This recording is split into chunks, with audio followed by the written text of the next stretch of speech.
I still remember the exact moment my perfect baby shower turned into a nightmare.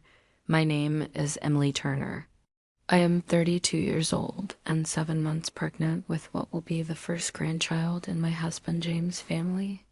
I met James 4 years ago at a charity fundraiser where we both volunteered, and after a whirlwind romance, we got married just a year later. At first, everything seemed perfect, even my relationship with my mother-in-law, Patricia, who insisted I call her Patty from day one. She seemed warm and welcoming, always including me in family gatherings and asking about my work as a marketing executive. The problems started small, so small that I brushed them off as normal mother-in-law tensions, but they grew over time, especially after I announced my pregnancy. Patricia immediately insisted on hosting my baby shower at her suburban mansion, saying it was family tradition for the grandmother to host. James was thrilled, telling me how lucky I was that his mother wanted to be so involved.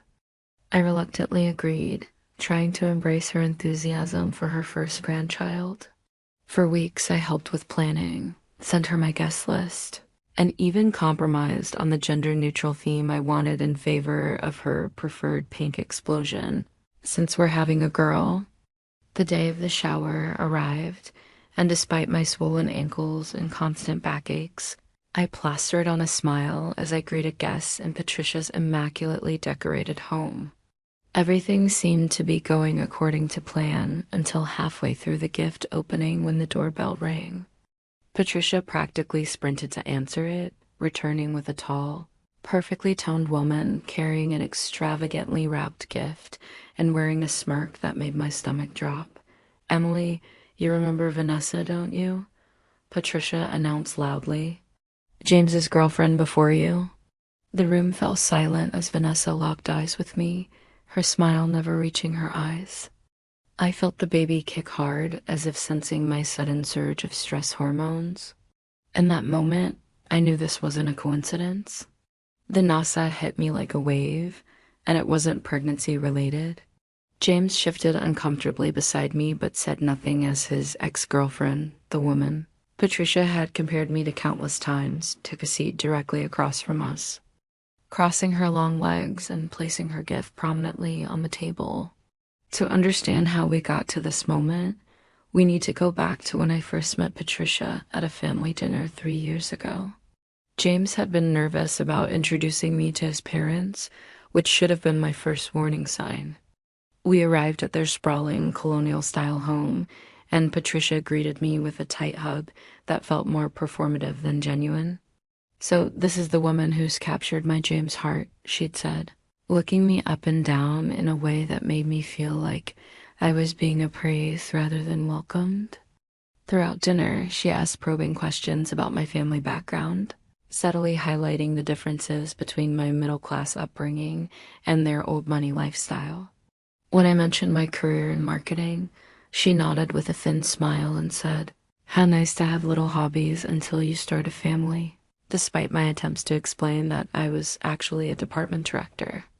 After dessert, Patricia insisted on showing me family photos, which I initially thought was sweet until I realized every third picture featured James with Vanessa. "They dated for nearly 5 years, you know," she said casually. Her father and James' father were college roommates. "They've been like family to us since before James was born."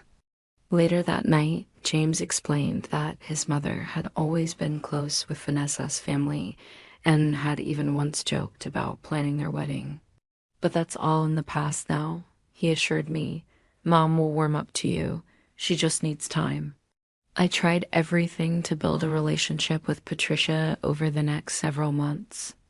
I learned to cook James' favorite childhood meals using her recipes, asked for her input on decorating her apartment, and listened to countless stories about James' childhood and family history. Still, the subtle digs continued. She'd rearrange dishes I'd washed, claiming they weren't clean enough, suggest clothing that would flatter my figure better, and constantly bring up Vanessa's accomplishments. Vanessa just made partner at her law firm, she'd mentioned casually during Sunday dinner. Or Vanessa's mother and I are planning another charity event together. She's such a dear friend. The first major incident came during our first Thanksgiving together. I had spent days helping prepare the meal, and as we all sat down to eat, Patricia turned to me and said, "Can you pass the cranberry sauce, Vanessa?" The table went silent before she covered her mouth with an exaggerated gasp. "Oh my goodness, Emily, I'm so sorry. What a silly slip of the tongue." But the gleam in her eyes told me it was no accident. When I brought it up to James later, he sighed and said I was being too sensitive. Mom feels terrible about it. She's just used to Vanessa being around during holidays. Give her time to adjust, Emily. Please, for me. 8 months into our relationship, James proposed on a sunset beach walk during a weekend getaway. I was ecstatic, immediately calling my parents and sister with the news while James beamed beside me. But when it came time to tell his parents, his smile tightened around the edges. "Let's tell them in person," he suggested, which seemed reasonable enough. That weekend, we drove to their house for dinner, where I proudly showed off my engagement ring, a vintage emerald-cut diamond that had belonged to James' grandmother. Patricia's reaction was physically painful to witness. Her lips pursed as though she'd tasted something sour, and she took several long seconds before forcing a smile. "Well, that was fast," she finally said, carefully avoiding looking at my ring. James always said he wanted a long engagement. James's father, Robert, was more enthusiastic, hugging us both and pouring champagne while Patricia excused herself to the kitchen for several minutes. When she returned, her eyes were slightly red, but she raised her glass in a toast that felt more like a eulogy. Wedding planning became a battlefield almost immediately. Patricia had strong opinions about everything from venues to flower arrangements, often steamrolling my preferences under the guise of family tradition. She insisted the wedding be held at their country club rather than the botanical garden I daydreamed of. And when I selected a modern, sleek wedding dress, she pulled out a yellowed photo of the lace monstrosity she'd worn and suggested I consider honoring the family by wearing something similar. The breaking point came during what should have been a special mother-daughter bonding experience, wedding dress shopping. I'd arranged an appointment at a bridal boutique and invited my mother, sister, and Patricia to join me. When we arrived, I was shocked to find Vanessa sitting in the waiting area. Patricia greeted her with an enthusiastic hug. "I hope you don't mind," Patricia said to me, though her tone made it clear my opinion was irrelevant. "Vanessa has such exquisite taste, and since she's practically family." I pulled Patricia aside while my mother distracted Vanessa with awkward small talk. "This is my wedding dress shopping day," I whispered, trying to keep my voice level. "Having your son's ex-girlfriend here is completely inappropriate." Patricia's face hardened. "Vanessa has been like a daughter to me for over a decade." I meant well. "She's an excellent stylist and could help you find something that would actually flatter you." That evening, I told James about the incident, expecting his support. Instead, he ran his hand through his hair and said, "Mom probably thought she was being helpful. Vanessa does work in fashion, after all." This led to our first major fight, with me in tears, asking how he could possibly think having his ex at my dress fitting was acceptable. "You're overreacting," he said. "Mom loves you. She's just set in her ways. Please, can we not make this a big deal for me?" I gave in, as I often did when it came to Patricia. But something shifted in me that day. I started keeping a journal documenting Patricia's behavior, partly to validate my own feelings, and partly because I was beginning to doubt my sanity. The wedding day itself was beautiful, despite Patricia's interference. She showed up in an off-white dress that was dangerously close to bridal, but my sister accidentally spilled red wine on it during cocktail hour. During her toast, Patricia managed to mention how James finally found someone after Vanessa, and how she was adjusting to the idea of Emily joining our close-knit family. I saw several guests exchange uncomfortable glances, but I maintained my smile refusing to let her ruin our day. The problems only escalated during our first year of marriage.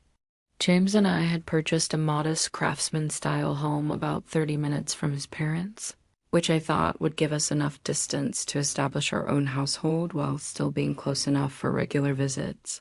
I was wrong. Patricia began showing up unannounced, often when James was at work and I was working from home. "Just thought I'd drop by and help you organize these kitchen cabinets properly," she'd say. Or, "I noticed your front garden could use some attention." Without asking permission, she'd rearrange our furniture, replace throw pillows with ones she'd bought that better matched the room, and once I even caught her going through her mail. When I gently suggested she call before visiting, she looked wounded. I didn't realize I needed an invitation to see my own son. And I'm only trying to help you, Emily. Not everyone is fortunate enough to have a mother-in-law who cares so much. During this time, my career was taking off. I was promoted to senior marketing director, which meant longer hours, but also a significant salary increase. Patricia's criticism intensified in direct proportion to my professional success. "I don't know how James feels about having dinner alone so often," she'd comment. Or, in my day, a wife's priority was creating a beautiful home for her husband. James would defend me in the moment, telling his mother that he was proud of my accomplishments. But in private, he'd often echo her concerns. "You have been working late a lot," he'd say. "Mom's just worried about us." Thanksgiving at their house that year was a particular disaster. I offered to bring several side dishes, spending hours perfecting my grandmother's cornbread stuffing and a maple bourbon sweet potato casserole. When I set them on Patricia's buffet, she wrinkled her nose. "Oh, you brought food? How thoughtful. I've already prepared everything we need, but we can put these on the kids' table." Throughout dinner, she made pointed comments about my cooking being different and not what James is used to, all while pointedly not taking a single bite of my contributions. The extended family exchanged awkward glances but said nothing. Christmas brought its own tensions. Patricia gave James a vintage watch that I later learned had been a gift from Vanessa years ago, which she had held on to just in case. She also gave us monogrammed hand towels with James' initials only, explaining that, "Since you kept your maiden name, Emily, I wasn't sure what to put." The real shock came in January when I dropped by Patricia's house to return a serving dish and accidentally overheard her on the phone, laughing and making lunch plans. "Can't wait to see you tomorrow, Vanessa darling. I've missed our little chats." When Patricia saw me standing there, she quickly ended the call and acted as though nothing unusual had happened. That evening, I asked James if he knew his mother still regularly met with his ex-girlfriend. His reaction startled me. He became immediately defensive, almost angry. "They've known each other since childhood. Emily, you cut and expect Mom to cut off a relationship that is important to her just because we remarried now." When I pointed out how strange and hurtful it was for his mother to maintain such a close relationship with his ex, while simultaneously undermining me, he accused me of trying to control who his mother could be friends with. This fight was different from our others, colder, with words chosen to wound. For the first time, I went to bed wondering if I had made a mistake in marrying someone who couldn't establish appropriate boundaries with his mother. As winter turned to spring, I found myself increasingly isolated. Patricia had subtly poisoned several of James' family friends against me, with comments about how I was changing James and keeping him from family events, when in reality I was encouraging him to see his family without me, to avoid Patricia's barbs.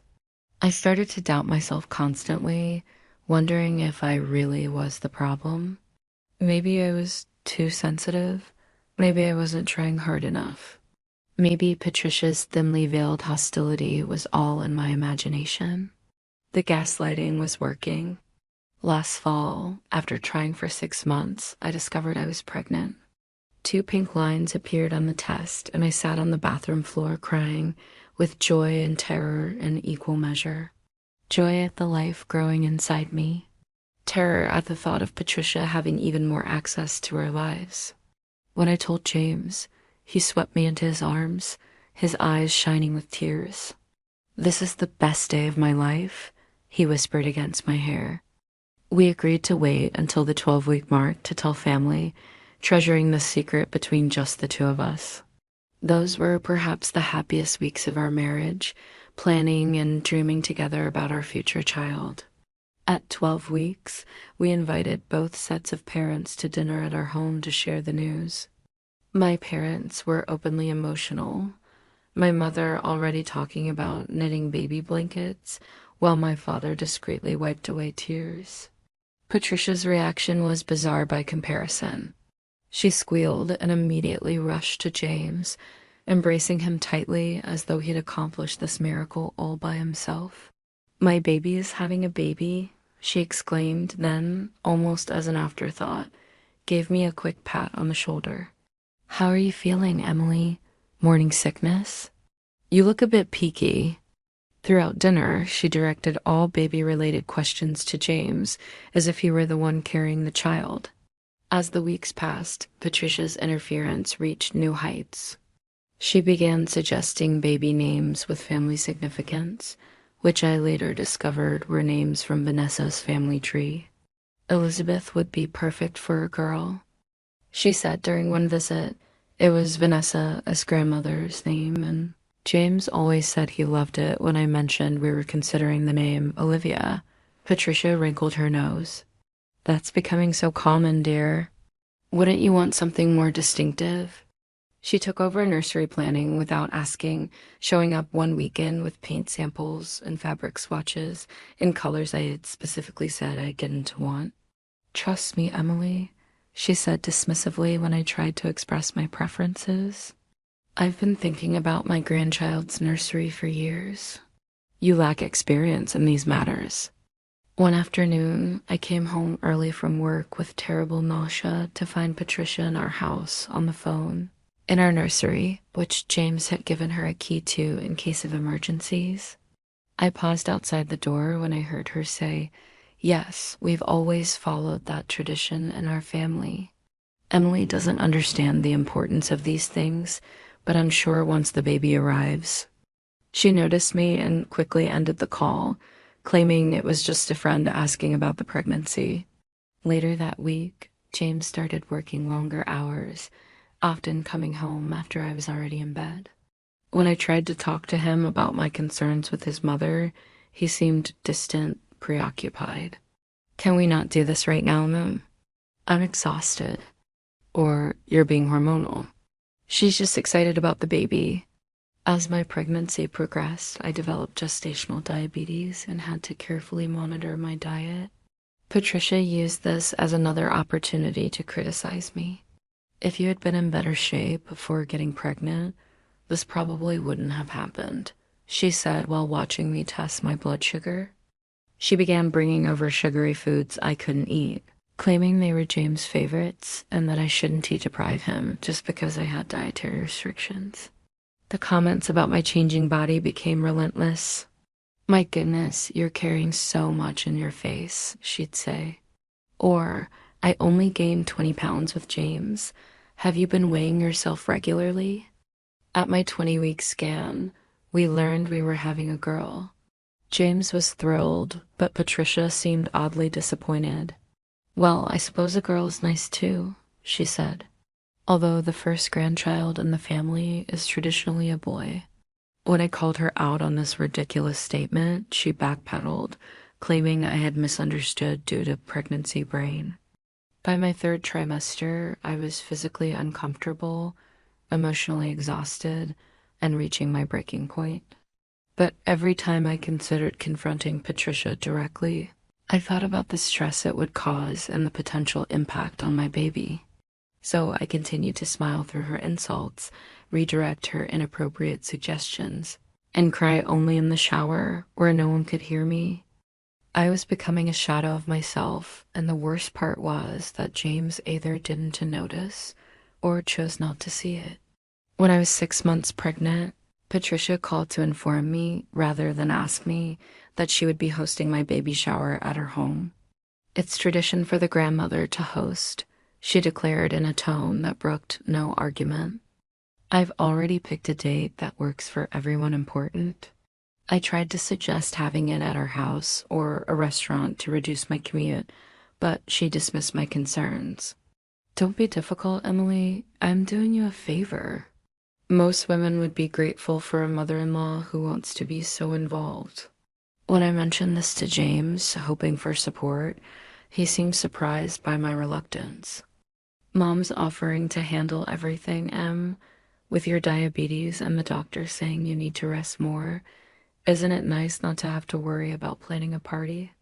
Trapped by his logic and Patricia's determination, I reluctantly agreed, but insisted on providing my own guest list of close friends and coworkers. Patricia's response was a non-committal, "Of course, dear. Just email it to me." As the shower date approached, several red flags appeared. My best friend Sophia called, sounding uncomfortable. Patricia called me asking some really strange questions about your past relationships and whether you were still in contact with any exes. She reported. She also wanted to know if you've been emotional lately and whether I thought you were stable enough to handle motherhood. It felt like she was fishing for something negative. Another friend from work mentioned that Patricia had called to regretfully inform her that the shower venue had changed, providing an incorrect address. When I confronted Patricia about these incidents, she feigned innocence. "I was just trying to get to know your friends better, Emily, and the address mix-up was an honest mistake." Meanwhile, I began hearing through family channels that Patricia had been telling relatives that I was emotionally fragile during my pregnancy and that they should be careful what they said around me because I was liable to break down at any moment. This campaign of subtle undermining continued as the shower approached. 1 week before the event, I stopped by Patricia's house to drop off some decorations I'd purchased, using the key she'd given James for emergencies only, since she wasn't answering her phone. As I set the bags down in her living room, I noticed a guest list on her coffee table and froze when I saw Vanessa's name prominently circled with a star next to it. I took a photo with my phone as evidence before Patricia emerged from the kitchen, quickly snatching up the paper when she noticed my gaze. "Emily, I wasn't expecting you." When I asked directly about Vanessa being on the guest list, Patricia laughed it off. "Oh, you must be mistaken, dear. That was probably for another event I'm planning. Pregnancy brain playing tricks on you again." That night, I showed James the photo. But even with this evidence, he hesitated to confront his mother. Maybe she just hasn't removed Vanessa from her standard party guest template. "Let me talk to her before you get upset."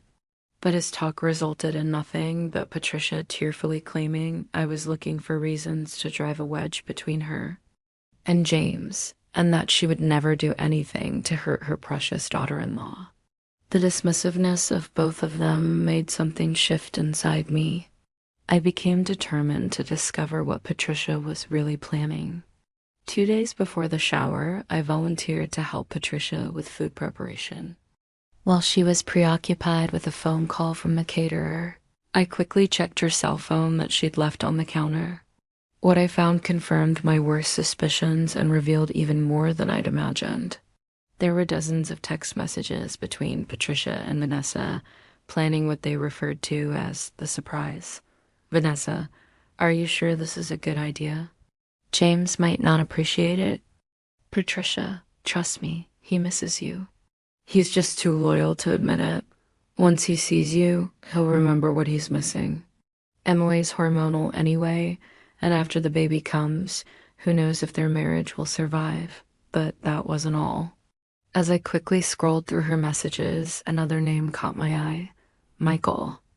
The texts between Patricia and this Michael person were explicitly romantic and referenced their special weekends when Patricia told her husband she was visiting her sister. I took screenshots of everything, sending them to my own phone before carefully replacing hers exactly as I'd found it. Back at home, I did some research and discovered Michael was Patricia's golf instructor of 2 years, a man 15 years her junior. Further digging on social media revealed photos of them together at a resort 3 states away, looking far more intimate than student and teacher should. Over the next day, I gathered and saved more evidence of both Patricia's planned ambush with Vanessa and her long-running affair, all while maintaining a facade of naive excitement about the upcoming shower. I said nothing to James, making the conscious decision to wait. If Patricia wanted a dramatic reveal at my baby shower, she would certainly get one, just not the one she had planned. The morning of the baby shower arrived with appropriately dramatic weather, dark clouds threatening rain that never quite came, much like the storm brewing inside me. I arrived at Patricia's house 2 hours early, as she had demanded, dressed in the pale pink maternity dress she had bought me that was both uncomfortable and unflattering. James dropped me off, promising to return shortly before the event started, after running errands that Patricia had conveniently assigned him. "You look beautiful," he said, kissing my cheek. "Try to enjoy today, okay? Mom's worked really hard on this." As if her efforts somehow negated her intentions. Inside, Patricia was directing a small army of caterers and decorators, barely acknowledging my arrival with a distracted wave. When I offered to help with the flower arrangements, she shooed me away. No, you'll just do it wrong. Go sit down before you tire yourself out. You're looking particularly swollen today." The decorations were overwhelmingly pink and frilly, nothing like the modern woodland theme I had mentioned wanting. The cake featured a baby girl in a crown with "Daddy's Little Princess" written in an elaborate script. Everything screamed Patricia, with no element reflecting my taste or preferences. As guests began to arrive, Patricia stationed herself at the door like a royal receiving subjects, introducing herself as Grandma Patricia to my friends and co-workers. I noticed she had seated all my friends at tables far from the gift opening area, while her friends and family occupied the prime spots. "Be grateful," she hissed in my ear as I began to question the arrangement. "Do you know how much this is costing us? Most women would be thrilled to have a mother-in-law who cares this much." I plastered on a smile and greeted my guests, trying to ignore the strange atmosphere among Patricia's friends, who kept giving me pitying looks and whispering among themselves. James arrived and was immediately swept into a conversation with his mother's friends, leaving me to navigate the awkward social dynamics alone. Halfway through the gift opening session, the doorbell rang. Patricia practically leapt to her feet. "I'll get it," she announced with poorly concealed excitement. And there she was, Vanessa looking, stunning in a form-fitting blue dress that highlighted everything my pregnancy had temporarily taken from me. She carried an ostentatiously wrapped gift and wore a smirk that made my skin crawl. "Look who made it," Patricia announced, her voice carrying across the room. "Vanessa, darling, come in. Everyone, this is Vanessa, who's practically family. She and James have known each other since they were children." The room fell silent as Vanessa made her way to a seat that had been conspicuously left empty next to James, who looked uncomfortable but didn't object. Patricia beamed like a matchmaker watching her plan unfold, while I sat surrounded by half-opened baby gifts, feeling like I was having an out-of-body experience. "So good to see you again, James," Vanessa said, her hand lingering on his arm. "You're looking very well." I excused myself to the bathroom, where I finally let a few tears escape. The humiliation was exactly what Patricia had planned me, waddling away while the beautiful ex-girlfriend cozied up to my husband. A knock at the door startled me, and Sophia slipped in, pulling me into a fierce hug. "I am about 10 seconds away from creating a scene these country club vultures will never forget," she whispered. "Just say the word," I shook my head, wiping away tears. "I have a better plan. Just be ready to record with your phone when dessert is served." When I returned, the seating had been rearranged for lunch, with Vanessa now directly beside James and me moved further away, ostensibly to make room for my pregnant belly. Throughout the meal, I watched as Vanessa touched James' arm repeatedly, laughed at inside jokes Patricia deliberately brought up, and generally behaved as though she was the guest of honor rather than me. James looked increasingly uncomfortable, but didn't shut down the situation as any decent husband should have. After the main course, Patricia stood up, clinking her glass for attention. Before we serve dessert, I want to share something special. I've made James' favorite chocolate mousse cake from Vanessa's grandmother's recipe. James, darling, remember how you always said it was the best dessert you'd ever had? That was it. That was the final straw. As Patricia directed the caterers to serve her special dessert, I caught Sophia's eye and gave her a subtle nod. It was time. I stood up slowly, one hand supporting my belly, and tapped my water glass with a spoon. The gentle chime silenced the room, all eyes turning to me with expressions ranging from curiosity to pity. "I'd like to say a few words before dessert," I announced, my voice steadier than I'd expected. "First, I want to thank everyone who came today to celebrate this baby girl, who will be joining our family in just a few months, especially my true friends who have supported me through a challenging pregnancy." I made deliberate eye contact with Sophia and my other friends, drawing strength from their encouraging nods. I also want to acknowledge the special effort that my mother-in-law Patricia has put into today's event. She's clearly been planning this for quite some time, with very specific goals in mind. Patricia's smile faltered slightly as I continued. In fact, I recently discovered just how much planning went into today, and I thought it might be nice to share some of that with all of you. I reached into my purse and pulled out my phone. "James, would you mind connecting this to your mother's TV? I have some memories I'd like to share with everyone." James looked confused but complied, likely assuming I wanted to show ultrasound images or pregnancy photos. Little did he know. "Thank you, honey," I said as the connection was established. "Now let me show everyone what a baby shower is really about." I pulled up the first screenshot Patricia's text with Vanessa, discussing the plan to use my baby shower as an opportunity to rekindle her relationship with James. The messages appeared on the large TV screen for everyone to see, including the part where Patricia called me hormonal and questioned if our marriage would survive the baby as a rival.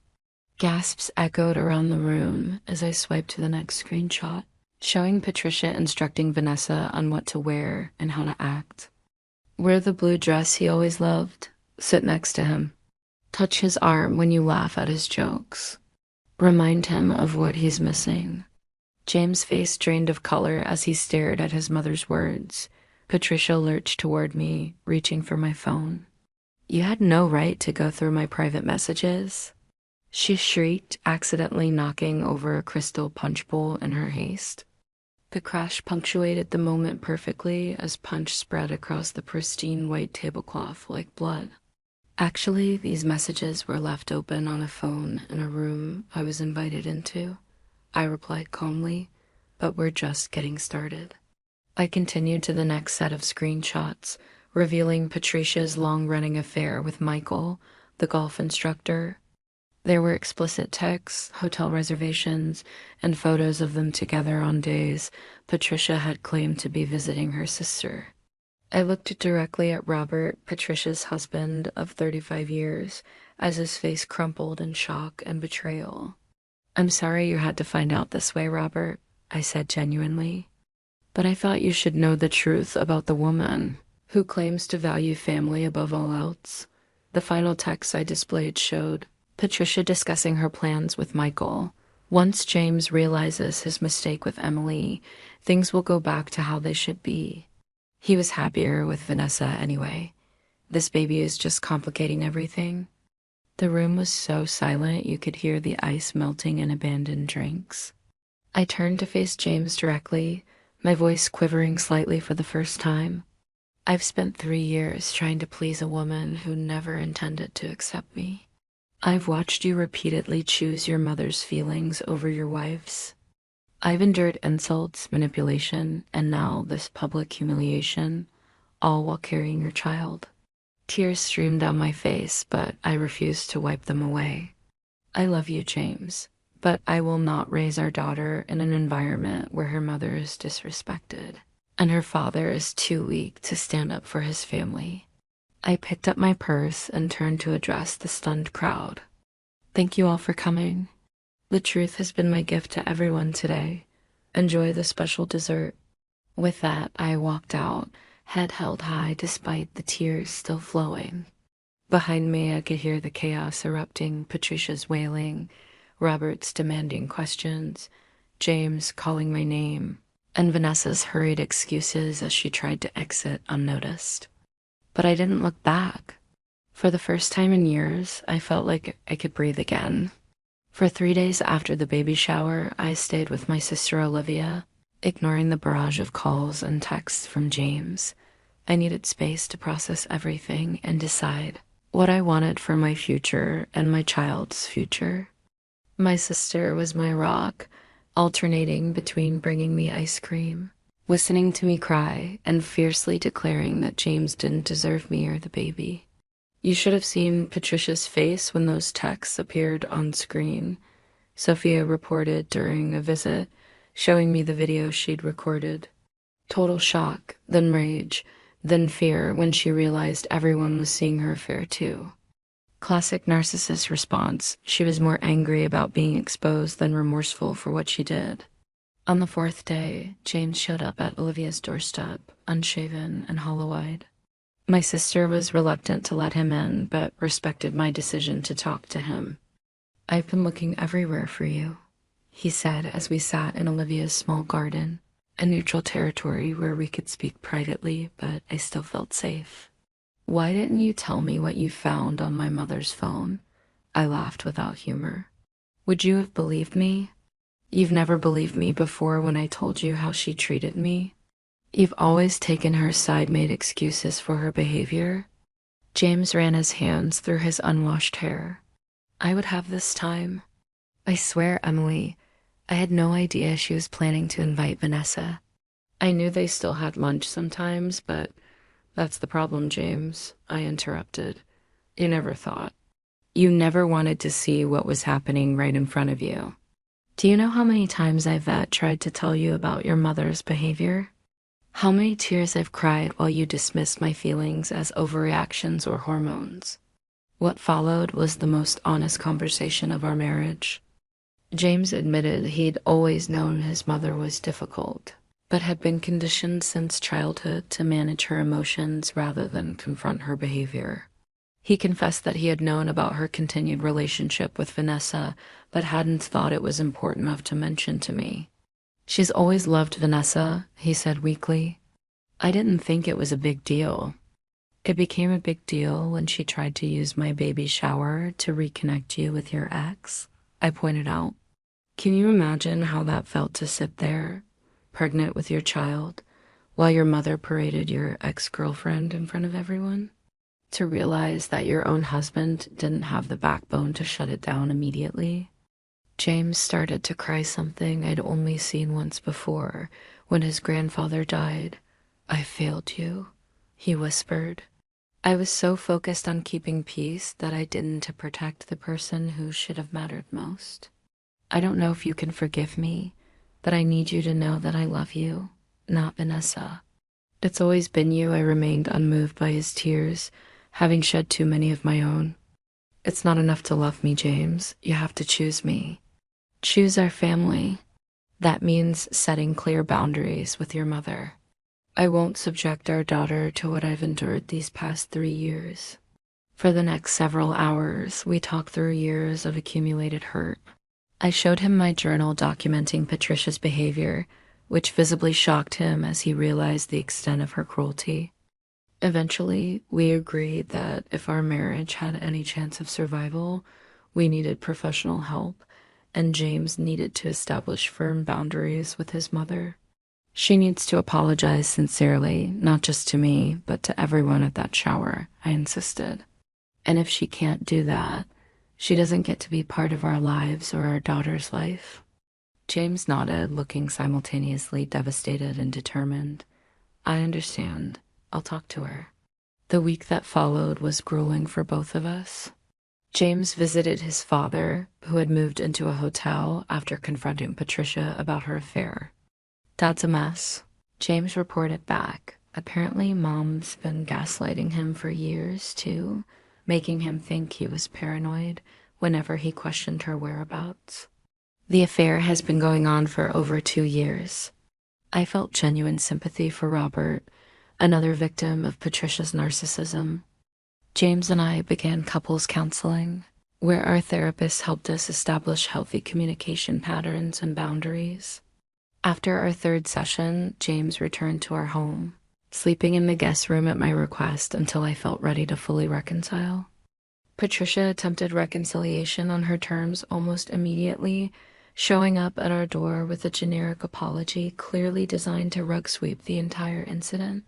I'm sorry if you misunderstood my intentions, she said, not meeting my eyes. I only ever wanted what was best for James and the baby. When I pointed out that this wasn't a real apology, she became defensive, claiming she was being attacked for trying to make peace. James, standing beside me, finally did what I'd been waiting years for him to do. That's not good enough, Mom, he said firmly. You intentionally tried to humiliate my wife at her own baby shower. You've been undermining our marriage from day one. Unless you can acknowledge what you did and sincerely apologize, we need to take a break from seeing you. Patricia's face cycled through shock, anger, and finally calculation as she realized her son was serious. She left in tears, already on the phone to other family members before she reached her car, no doubt spinning the narrative to cast herself as the victim. But for the first time, James hadn't crumbled under her emotional manipulation. It wasn't a perfect response, but it was progress, the first real sign that he was capable of growth and change. 3 months after the baby shower showdown, our daughter Olivia entered the world after 26 hours of labor. James stayed by my side throughout, proving himself to be the supportive partner I'd always hoped he could be. When the nurse placed our red-faced, squalling daughter on my chest, the petty dramas of the past seemed to recede in importance. This tiny human was now our priority, and protecting her from toxic influences became even more crucial than I'd anticipated. Patricia attempted to visit us in the hospital, sending James a text that she was in the parking lot and deserved to meet her granddaughter. James, who had been dozing in a chair beside my bed, showed me the message with raised eyebrows. "What do you want me to do?" he asked, putting the decision firmly in my hands. "Tell her that now isn't a good time," I replied, surprising myself with how calm I felt. "We need these first days as our own little family." Instead of arguing or trying to convince me otherwise, James simply nodded and sent the message. When his phone immediately began ringing with his mother's calls, he silenced it and returned his attention to us. This small moment of prioritizing our needs over his mother, as demands, felt more meaningful than any grand gesture could have. Over the following months, James and I continued therapy both as a couple and individually. James worked through years of conditioning that had taught him to placate his mother at all costs, while I processed the anger and hurt that had accumulated during our relationship.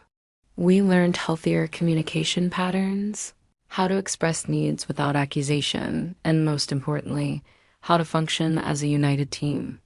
Meanwhile, Patricia and Robert separated after 35 years of marriage, their relationship irreparably damaged by her affair and the public manner of its exposure.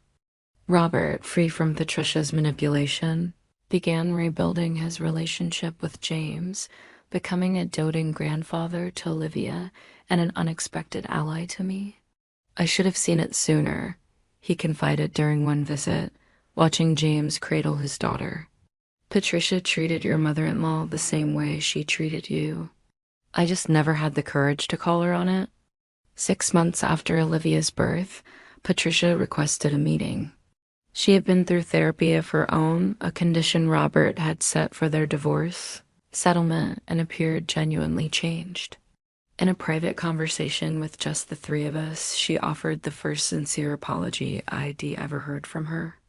I was jealous, she admitted, tears streaming down her face. You took my son, then you were having his baby, and I felt replaced. Instead of embracing my new role as a grandmother, I tried to sabotage your place in his life. What I did was unforgivable, and yet I'm asking for forgiveness anyway. Not because I deserve it, but because I love my son and I want to know my granddaughter. It wasn't a perfect apology. Patricia still had work to do, but it was a start. We established strict boundaries for her interaction with Olivia, supervised visits only, no undermining our parenting decisions, no negative comments about me, and immediate consequences for boundary violations. To my surprise, Patricia accepted these terms without argument, seemingly understanding the precariousness of her position in our lives. Throughout this journey, I discovered strengths I never knew I possessed. The Emily who had meekly accepted Patricia's barbs was gone, replaced by a woman who fiercely protected her family and herself. My network of friends expanded, particularly with the women who had witnessed my stand at the baby shower and reached out afterward with their own stories of difficult in-laws and boundary setting. You're my hero. One of Patricia's own friends confided at Olivia's christening, I watched Patty bulldoze people for 30 years, and you were the first to ever stand up to her successfully. My career continued to flourish as well, with a promotion to marketing VP that allowed me flexible hours to balance work and motherhood.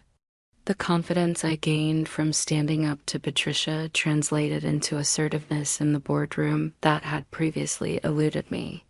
As for James and me, our marriage emerged stronger, but forever changed.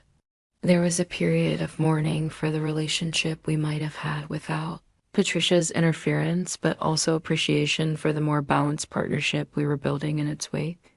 On Olivia's first birthday, as we watched her smash cake onto her face with delighted abandon, James pulled me close. Thank you, he whispered against my hair, for fighting for our family when I couldn't see what was happening, for not giving up on me, even when I deserved it. I leaned into his embrace, watching our daughter explore her world with fearless curiosity. Some lessons have to be learned the hard way, I replied. Standing up for yourself isn't selfish when you're protecting the people you love. That is something I want Olivia to know from the beginning, not after years of doubting herself like I did. The journey hasn't been perfect. Patricia still occasionally tests boundaries. James sometimes slips into old patterns.